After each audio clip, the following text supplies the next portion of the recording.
We all have pets that we love, whether it's a cat or a dog or snakes and frogs. We love them sometimes more than humans. Some people love their pets far too much, to a point where they begin seeing their pet as more than an adorable companion for them. They begin to develop feelings beyond what the law allows, and the inhuman nature kicks in and they do unspeakable acts to these pets. Zoophilia is our topic today, and we will focus on one person you probably haven't heard of before. But firstly, let's go through the history of zoophilia. It is known as a paraphilia, in which a person has a sexual fixation on animals. Bestiality instead refers to cross-species sexual activity between human and animal. In 2021, a study concluded that zoophilia is prevalent in 2% of the population. Those of you wondering how much is 2% out of 8 billion people, it's 150 million. That's way too many. The history of it, however, dates back to prehistoric art that can be found in Coa Valley in Portugal, where a man can be seen with an erect penis juxtaposed with a goat. In the pottery of ancient Greece, a kylix can be seen depicting Skylos having intercourse with a fawn. However, knowing Greek mythology to an extent and learning that Skylos was a companion to the wine god Dionysus, this could be a god transformed into a fawn or simply a cruel joke forced by the gods. I mean, Zeus turned himself into a swan to seduce Leda, a married human woman which he impregnated, and when she slept with her husband that night, Tyndareus, the king of Sparta, she gave birth to 2 eggs, which hatched 4 children, 2 sets of twins who carried the blood of Zeus, Pollux and Helen of Troy, and 2 carried the king's blood. This kylix dates after 500 BCE. However, since 10,000 BCE, zoophilia became more common in art forms. Some examples can be found in Corin di Valentino, a cave in Val Cominica, Italy, that contains rock art where one depicting a man penetrating a horse. In Japan, the dream of a fisherman's wife dates back to 1814 by the artist Hokusai,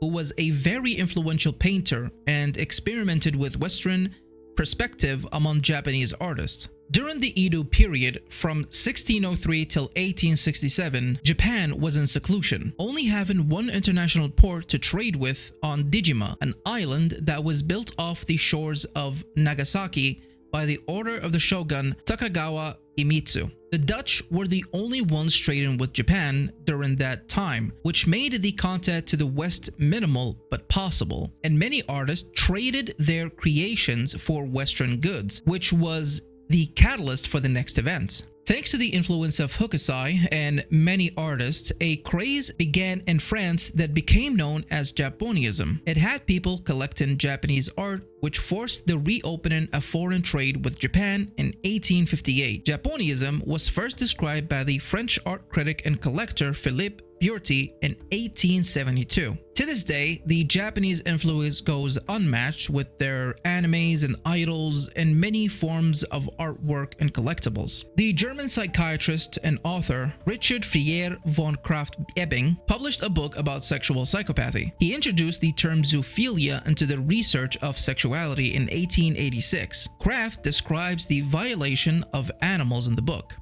and explains the difference between simply being sexually attracted to an animal, regardless of the animal having skin or fur, and seeing an animal as a romantic partner beyond sexual means. Ebing also coined the term zooarcy to describe the exclusive sexual attraction to animals, but the term fell out of general use for bestiality. Later in 2002, the term zoosexual was introduced by Hani Militsky as a neutral term to describe someone who self-identifies as being sexually attracted to animals in support groups or online. Some zoophiles try to draw the distinction between them and bestiality, where the former wants to form a sexual relationship with the animal, while the latter only wants the sexual act. Stephanie Lafrage is an assistant psychiatry for the New Jersey Medical School. She writes that the two groups can be distinguished by the fact that one wants to abuse the animal and the other wants to form an emotional and sexual connection. Though I am on the normal scale of humans, where we think this is all weird and animals can't consent to humans and it's gross. Zoophilia has been discussed by psychologists, sexologists, etiologists, and anthrozoology, to which they determine that this is classified as a paraphilic disorder. Other fields threw their hats in the ring to discuss zoophilia, like ethics, philosophy, animal rights and animal welfare,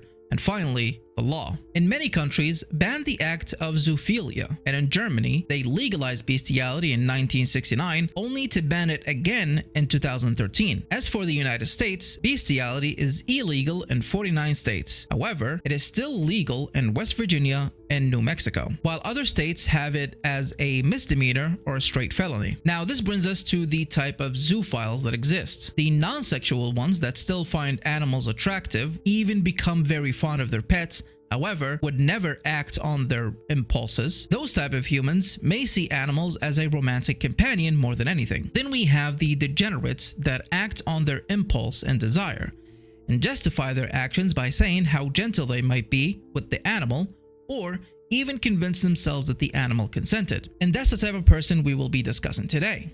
A man who justified himself and even worked with other known zoophiles and abused his animals and has gone unnoticed for years.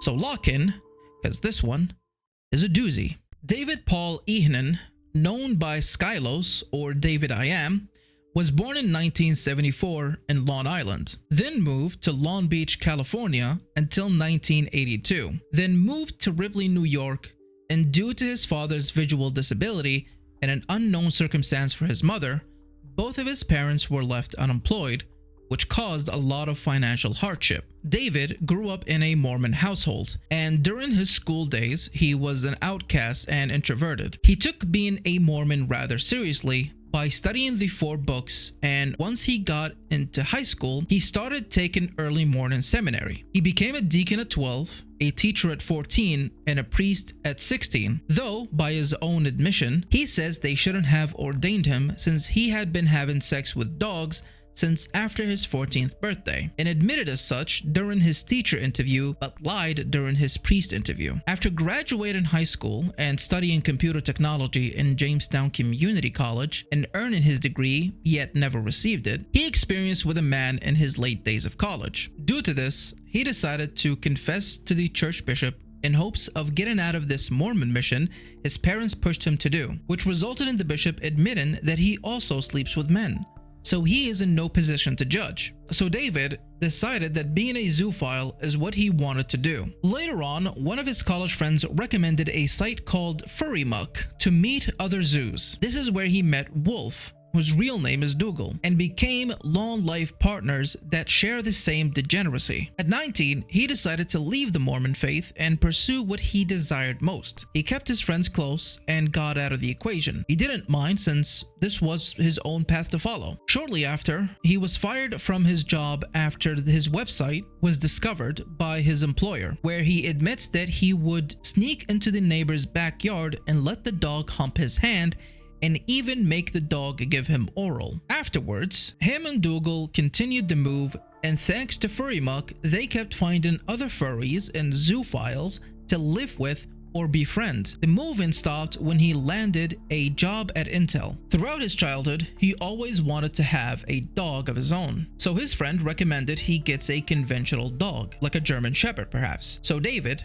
gets a white German Shepherd and names him Zane. This is where he became more open about his zoophilia, his openness about having sex with dogs. Although, during this, he was not having sex with Zane because he was only a puppy at the time. David describes the type of dog he's attracted to and says that small dogs and cats and other small fur creatures don't arouse him, so his attraction lies with big dogs only. He also talks about how he does not care about people's ideas or their disapproval, since he believes that dogs have feelings and thoughts and are able to consent or reject sex with a human. When Zane got older and much bigger, of course pictures of the dog's phallus were posted on the website, alongside of other nudes of him with various adult toys and a different dog. Zane soon after became more than just a pet and was violated by David on multiple occasions, even allowing the ex-owner of Petlust to film a bestiality video with Zane, and we will get into the people he knows later on. David happens to be very vocal about more than his zoophilia. He does not hold anything back, and even telling the CEO of Intel that the all-hands meeting was boring and unnecessary for engineers like him and his colleagues to attend. Safe to say that the CEO did not like that, which resulted in him being fired and landing a job 2 weeks later at Integra Telecom as a programmer. Due to the many moves and not being able to hold a steady job for a long time, David and Dougal found that living with others was much cheaper than living alone. So they found places to live with at other zoos to share their degeneracy together. Fully knowing that what he does is illegal, they were scared of the police knocking on their doors and arresting them. While David was very open in online forums about him having sex with dogs, he learned that sharing that in the real world would get him in trouble. The thing I forgot to mention is that Skylos happens to be a bisexual zoophile. So while on Furry Muck, he met a girl who we will call Anne, and they spoke every single day because she was having computer problems and he was available to fix it. He describes her as lonely and lovely. They began playing games together and spending more time, and even planned for her to visit him in Portland. When she did, they went out horseback riding, and 3 days later, she had to leave back home, and David shares that she's no longer lonely because she's gotten a boyfriend, so she doesn't need him anymore. This is where he confesses his love for her and admits that if he moved to Houston instead of Portland, then maybe they would have been together. He shares that she's the first person he ever loved. As he worked for Python International as a system programmer, which by the way, Python might sound like a coding thing, but it's not. It's another website owned by the same guy who owned Petlust, Mark Patterson, and Python International is also an entire website for bestiality videos. And that is the same Mark Peterson that borrowed Zane the dog for a video. Gabriel Sickle is another one of David's friends who has such a massive thread that it was summarized and split into 12 parts after summarization, and it was still too long, but multiple screenshots and audio recordings showcasing zoophilia and pedophilia. And the penultimate one is Toggle the Rat, whose real name is Charles, that hosts a pro-zoophile podcast called Zooier Than Thou, play on words for holier than thou, I guess. And finally, his husband and long-term partner of 29 years, Dougal, aka Wolf. As I said before, David is aware that what he does is illegal. So on October 17th, 2001, the police knocked on the door with a warrant. Zane came downstairs barking and David threw him in a garage. Ihnen opens the door and is greeted with a riot shields and guns pointed at him. They cuff him and throw him aside. During this time, he lived with several people. Rocky, who was sleeping on the couch, and his husband Dougal, who was upstairs. And the person behind the raid, Coyote. He apparently owned a server where he was offering access to files that contain child porn, which the German federal investigation gained access to the server and downloaded the files and discovered who it belonged to. They also discovered that 2 IP addresses belonged to David Ihnen and found his address and conducted the raid. Coyote was offering to exchange photos with people online, and upon investigation into these photos by Agent Hicks, he determined that it did indeed contain illegal material. However, not all endings are happy endings, since nothing came from the court case. The judge found that the information given in the affidavit in support of the search warrant was based on stale information, and for that reason, the warrant lacked probable cause. You would think that after this incident, David would come to the conclusion to stop his zoophilia and live the rest of his life like everyone else. But that's the ending to the story. As of writing this, a week ago, David lost his partner Dougal of 29 years. Part of me understands that they are degenerates, and David possibly worse than Dougal, considering I skipped one part where he wrote a fantasy about his 11-year-old niece. And another part of me recognizes that losing someone that you've known for over 20 years has its own toll. And there's another part of me who wishes that David stopped all of this long ago and doesn't do what he has done in the past. However, on some of his social medias, he still has a white dog emoji plastered in his name. So I'm hoping that it's for sentimental value purposes and not to remind himself of the dog he abused over the years and considered it its lover. But going down the rabbit hole of zoophilia, I've seen people who are far more dangerous to the public than David. So if I were to compare him to Court Kitty, for an example, who has had several accusations levied against him, from pedophilia to animal neglect to spousal abuse and potential fraud, one poses a much greater risk to the community than the other. I will admit, however, I would not want to live near either of them, but if David moved by, I would take my dog out on walks in the opposite direction. And so we reach the ending of the video. Hopefully it was enjoyable for you as much as it can be. Don't forget to subscribe, trying to get to that 1K, and we're not that far off. Thank you for watching. I'll see you in the next one. Bye bye.